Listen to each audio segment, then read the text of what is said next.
çdo kundërshtim, jo çdo kritik, më njëherë ti duhet i thush ti je anti-islamist. Jo, nuk shkon kështu kjo punë. Ti mund ta kesh një musliman i cili ka dyshime rreth një koment i ajetit. Po dyshon, është besimtaraj. Mirë, po i është futur dyshimi. A kemi thonë më njëherë që ky është anti-islamist? Jo, se duhet me dallu kritikën për anti-islamizmit. Një njeri mund me thonë, unë kam probleme që ta jetë, kuptimin e këtij ajeti. Kjo nuk është domosdoshmëri armiqësi vëllaja. Nuk do me thonë që ai është dushman i dinit.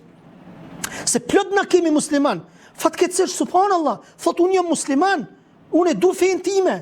Ama ti që shpër shpegon fen, nuk o kështu feja. Të për atë arsye i shohim, subhanallah, keni pa.